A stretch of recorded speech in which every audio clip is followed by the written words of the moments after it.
Dobro večer, dobrodošli.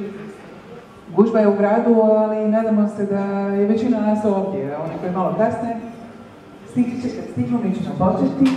Hvala vam lijepa što ste i ove godine došli na evo 4. po redu talent show i donatorsku večer Srcem za srce u organizaciji Saveza društava distrofičara Hrvatske pod pokroviteljstvom gradonačelnika grada Zagreba Milana Bandića. Jedan aplauz za nas.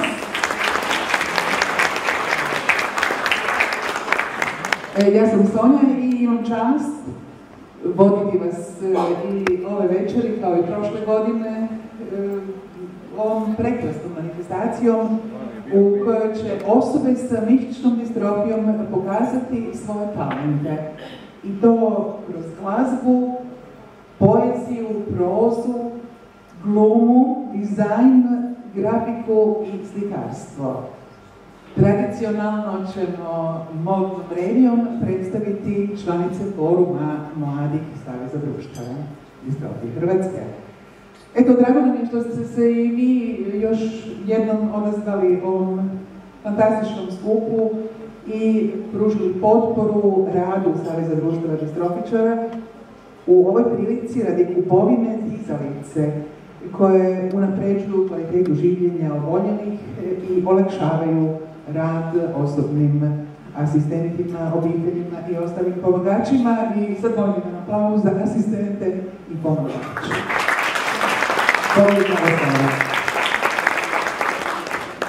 Posebno veseli što ćete u ovoj večerašnjoj prigodi poduprijeti talente osoba koje dolaze s raznih strana Lijepe naše, iz Suhopolja, Gornje Jesenja, Kaštela, Požege, Splita, Pule, Rijeke i naravno Zagreba. Hvala lijepa. Ako je Sonja ovako vesela što vodi ovaj program, ja sam danas, rekla bih, najsretnija predsjednica jednog saveza u Republici Hrvatskoj, a možda i šire. Upravo smo završili rad našeg predsjedništva, naše skupštine, koji su protekli u onom ozračju kako se može samo sanjati, a sada smo došli ovdje da dosanjamo taj san. Hvala vam lijepa što ste se svi pridružili, hvala vam lijepa što razumijete ove potrebe, ali vam hvala i na tome što ste došli vidjeti da mi se borimo da osobe s mišićnom distrofijom i ostale osobe s invaliditetom izjednače svoje mogućnosti.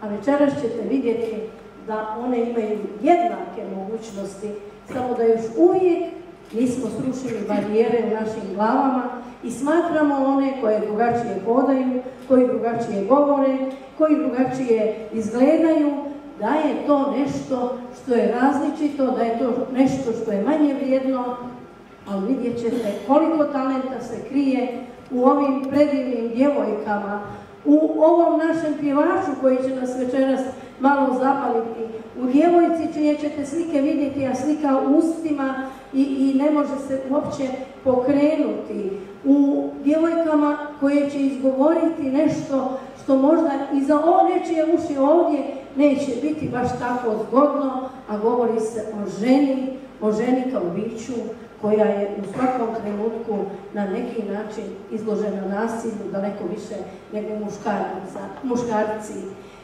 Pozdravljam vas sve, jako mi je drago što su ovdje u prvom redu naši predstavnici udruga osoba s invaliditetom, naše osobe s mišićnom distrofijom, ali onda naši prijatelji, dragi, koji nas evo prate sve ove godine, njihovi roditelji, institucije koji su uz nas svake godine, i Centar za profesionalnu rehabilitaciju Zagreb, i Mali dom, i institucija koja nas medicinski podržava, recite mi, pomozite mi, EMPO, zove se Vi Euro ili nešto Eurofarm. Isto tako naš Uriho koji je sa nama u svakom trenutku na bilo kojem skupu. Dobro došli ovdje, nećemo govoriti jer mi nismo ovdje one zvijezde koje treba gledati, nego ovi ljudi koji su pripremili ovo. Želim vam ugodnu večer, želim da se lijepo zabavimo, da se družimo i naravno pozivam vas da sljedeće godine opet budemo zajedno, da vi koji ste doveli svoje prijatelje, dovedete i još više prijatelja i na neki način da napravimo ovo kultnim zbivanjem sa kojim ćemo prikupljati ova sredstva, ali ono što je još važnije, pomoći osobama s mišićnom distrofijom da pokažu svoje talente, da svijet vidi da ti talenti uistinu postoje. Hvala vam. Sonja, dakle, dobra večer svima. Pozdravit ću od svojime gradonačelnika, on ima zaista opravdan razlog što nije došao jer ima rođendan.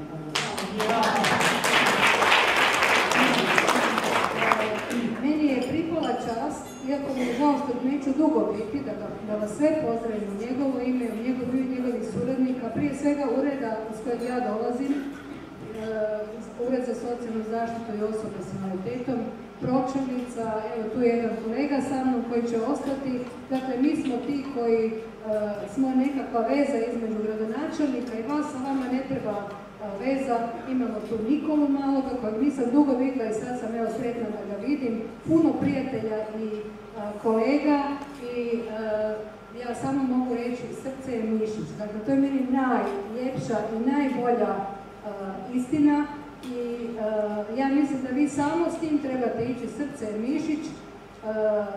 Vaše srce je nešto što treba nuditi svima koji se bave ovim društvenim djelatnostima, jer to je zapravo suština vašeg uspjeha. Roditelji koji su ovdje su ti koji su srcem jako puno postigli i motivirali sve nas koji smo profesionalci u ovome, a rekla bi da smo i prijatelji i više izgubili smo tu granicu između profesionalnog i prijateljstva, pa to je zapravo i svrha.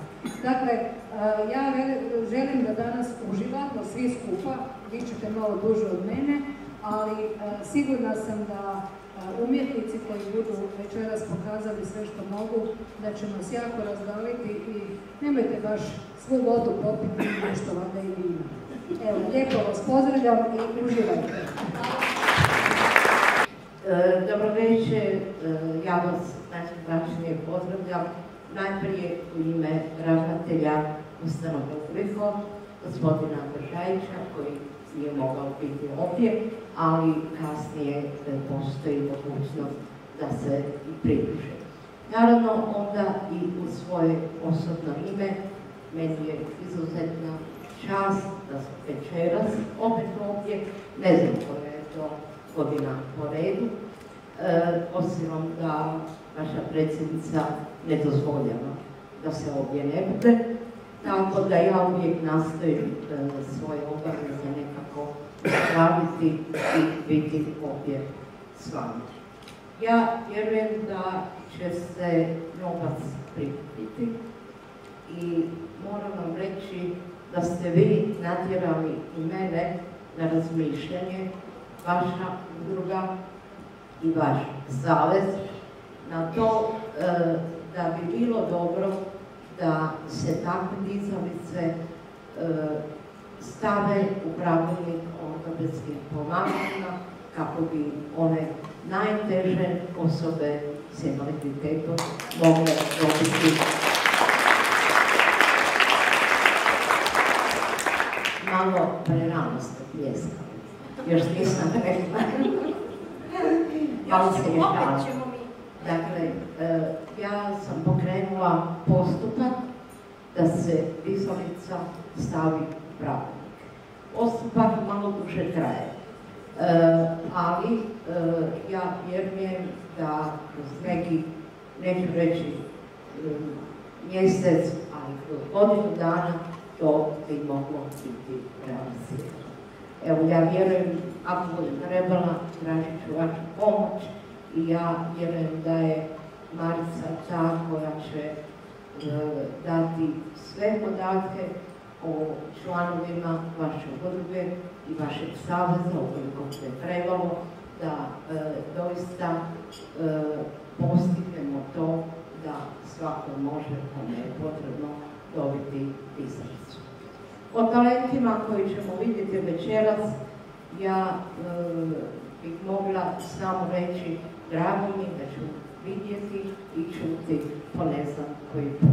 To su ljudi koji su zavrijedili da im plješćemo i večeras, kao i svake godine i u nekim drugim prigodama. Mene veseli kad vidim da osobe s invaliditetom stižu tako daleko. Neki će braniti vaša prava i naša prava tamo gdje ja sjedim, neko će jednog dana i mene mora naslijediti, probajte razmišljati o tome, možda netko i od vas, a neki glazbom, neki slikanjem, sve su to vrijednosti koje trebamo mi prije svega, mi sami podržavati. Ono što kratko još želim reći, a to je da evo, ravnatelj URIHO je zamolio da 2.12. svi budete u Lisinskom. Znate da obilježavamo Dan Urika i Međunarodni dan osoba s invaliditetom. I evo, najavit ću sada da ove godine se premijer, ajmo tako reći, spušta k nama, doći će k nama, kako je to Marica već organizirala, 3.12. premijer će se družiti s nama i moći ćete ga pitati što god želite, on i njegovi suradnici, nekoliko ministara, odgovarat će na vaša pitanja. Tako, u 10 sati Hotel Internacional. Odlučila je Marica ove godine tako i njeni suradnici. Mislim da je dobro da ove godine ne idemo u Vladu, već da premijer dođe među nas. To je jako dobro i ono što vam još želim ovdje reći, a to je da vrlo vjerojatno će predstavnike zajednice Saveza primiti i predsjednica Republike. To je onaj dugo očekivani sastanak. Ja sam prije 2 dana dobila naznaku da bi to moglo biti vrlo skoro, vjerojatno možda već i sljedeći tjedan. Tako da, evo, puno je aktivnosti do Međunarodnog dana osoba s invaliditetom. Ja vjerujem da ćemo se svi vidjeti taj dan. One koje neću vidjeti, želim da dosljedno obilježite taj dan u svojim sredinama, jer i to nam je jako potrebno.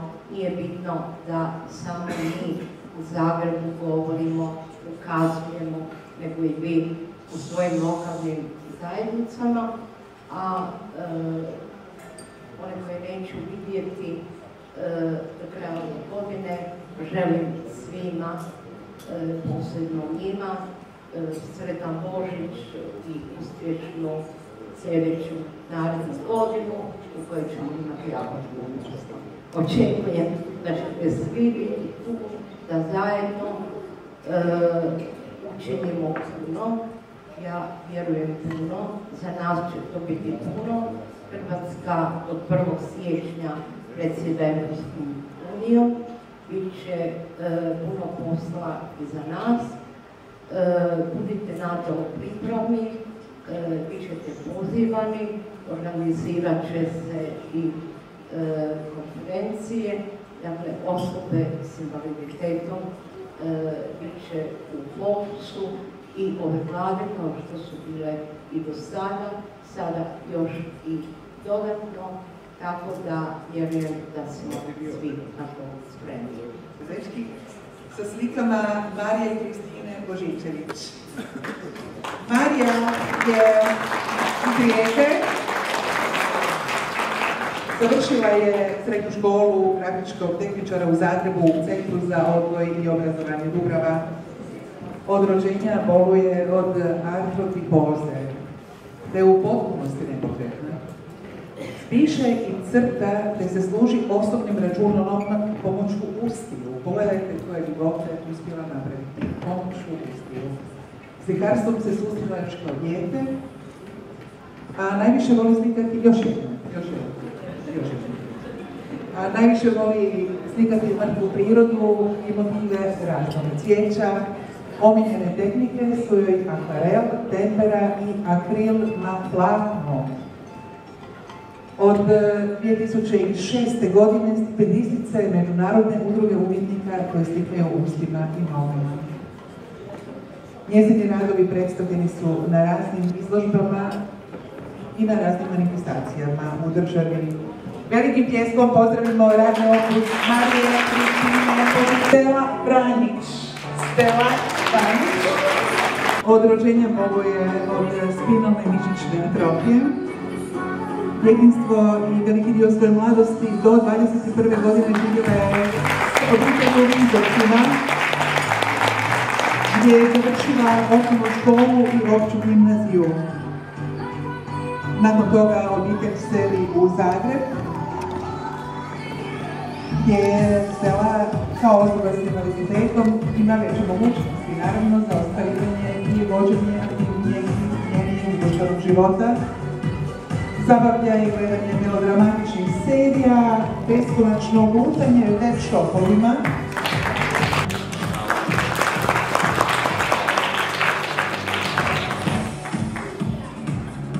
Sljedeća djevojka je Brigita Perković, ima 26 godina, živi u Suhopolju, članica je udruge distrofičara Virovitica, koja pruža uslugu osobne asistencije, aktivna je u forumu mladih saveza društva distrofičara i sudjeluje na ljetnim kampovima. Studentica je programskog inženjerstva. Obrazovanje u obitelji s prijateljima, pjesme, opuštajući se u svim ili ovu knjigu. Najviše voli duge šetnje i razgovore. Njezina prva objavljena pjesma pod nazivom Na njenom vratu tetovaže nalazi se u međunarodnoj zbirci ljubavne poezije Valentinovo 2013. Omiljeni Brigitin citat je meni je ipak najdraži početak. Raspolažem s još milijun nježnih i bezobraznih podataka naše mladosti koja nas pred vlastitim očima vara i krade i napušta. To su riječi Arsena Dedića. A tko je ovo? Dečki žure pa ja ne stignem čitati kako oni brzo stižu. Dakle, ovo je Ana Zolić koja ima 17 godina, živi u Kaštelima, znači jer kroz druženja osnažuje sebe, ali i druge. Trenutno je maturantica jezične gimnazije. Uslovno je godine knjige. Sada pozivam Martinu Šoštarić. Martina Šoštarić živi u Zagorju, u mjestu Gornje Jesenje. Rođena je 26. prosinca, dakle na Stefanje, a zove se Martina. U 8. razredu roditelji i učiteljica primijetili su da ima nešto teže pokretne tijela, odlazak liječniku, bila je potvrda da boluje od mišićne distrofije. Bio je to tada veliki šok za roditelje, a sama nije shvaćala o kakvoj dijagnozi riječ i na koji će način promijeniti život. Završila je opću gimnaziju u Krapini, družeći se s članovima društva distrofičara Zagreb i udruge distrofičara Krapine. Učlanjenjem u SOI, mrežu žena s invaliditetom, prihvatila je svoj invaliditet, ojačala samopouzdanje, zaljubila se, a odabrala je za ovu prigodu stih: život je kao knjiga, ne možeš promijeniti stranice koje su već napisane, ali uvijek možeš započeti novo poglavlje, uživati u životu i ispuniti ga prelijepim uspomenama. Tako će i ova današnja revija biti jedna jako lijepa uspomena. Martina Šoštarić. Sada molimo Mirjanu Janžek da iziđe na pistu. Mirjana Janžek živi u malom prelijepom mjestu u Gornjem Jesenju, nedaleko od Krapine. U njenom djetinjstvu, u ranom djetinjstvu oboljela je od mišićne distrofije. No, to ju nije spriječilo da od života uzme najbolje što je nudio. Za sebe kaže da je aktivna osoba, uvijek spremna na nove izazove i na postavljanje novih ciljeva. Kroz život su je pratile razne nedaće, neprilike, ali ona pamti samo prilike, pa se tako već kao srednjoškolka počela baviti glumom, plesom, u kolicima, pjevanjem i pisanjem za školske novine. Od 2007. godine uspješno volonterski obavlja funkciju predsjednice udruge distrofičara Krapina s iznimno zapaženim rezultatima. Prijatelji, dečko i obitelji su joj važna karika i veliki oslonac u životu. Često je sama sebe iznenadi ostvarivši nešto više od očekivanog. Živi, kaže, ispunjen, veseo život, ne postavlja si granice, samo nove ciljeve. Mirjana Janžek.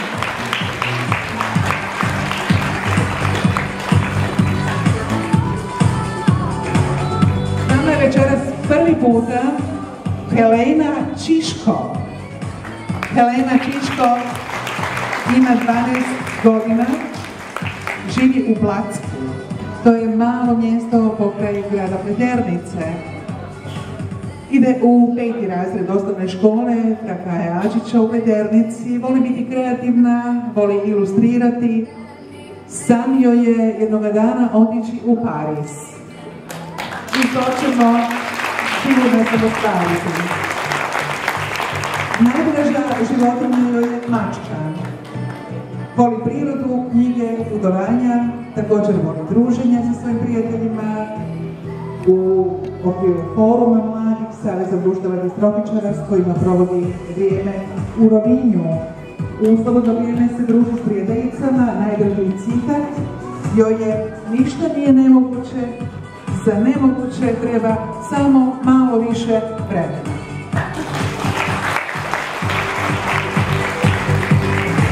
Helena Čiško.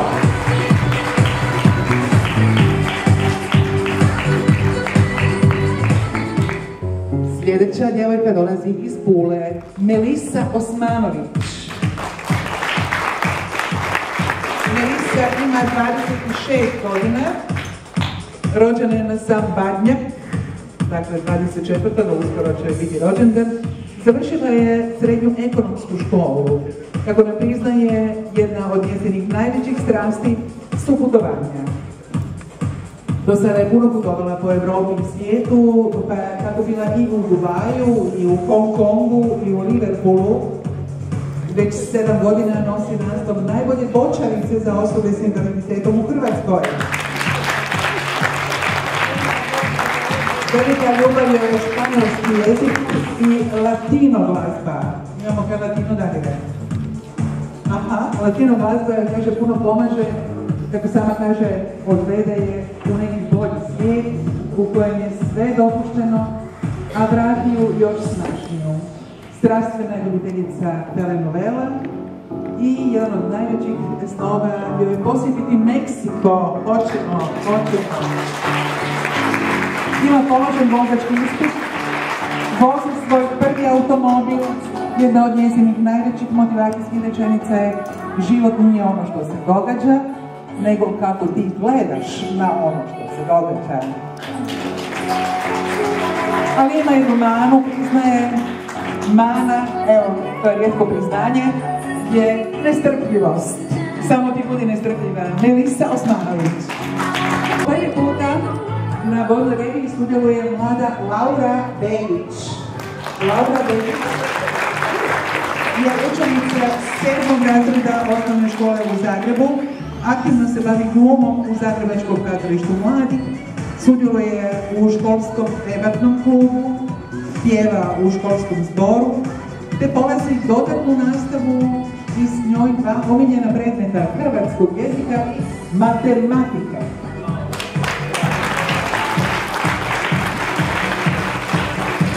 Također je od onih koja se pridružila forumu mladih Saveza društava distrofičara Hrvatske i vrijeme je provedeno u Rovinju za nju predstavlja veliku radost. U slobodno vrijeme voli se družiti s prijateljima, gledati serije na Netflixu. Sad je nova sezona Trauma, jeste primijetili, da, to ćemo morati zajedno pogledati. I čitati Harryja Pottera. Vlasnica je terapijskog psa Fletice. Laura Begić.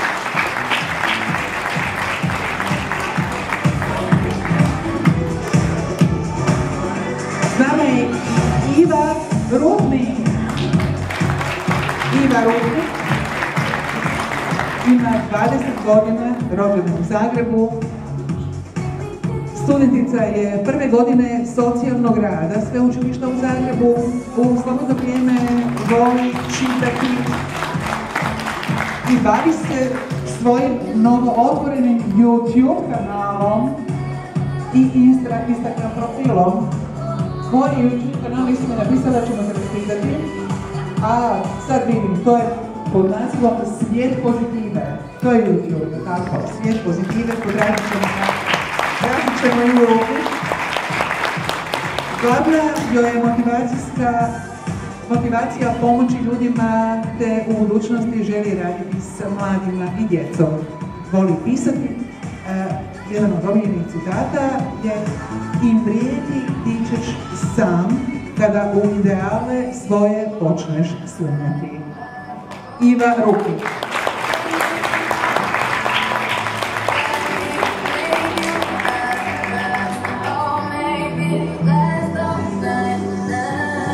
Deseta djevojka, posljednja u ovom dijelu programa, je Katarina Strunjak. Katarina Strunjak ima 21 godinu, živi u Zagrebu i studentica je 3. godine Pravnog fakulteta u Zagrebu. Najmlađa je članica predsjedništva Društva distributora Zagreb Sportašica, bavi se bočanjem za osobe s invaliditetom, u kojem je ove godine državna prvakinja. U slobodno vrijeme se druži s prijateljima, provodi vrijeme s obitelji, najveća potpora je majka, nastoji uživati u životu, a mišićna distrofija naučila ju je cijeniti male stvari. Predsjednik saveza da dođe, da ih sve poljubi, da im uruči prigodne darove, zahvalnice.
Jana Bolića.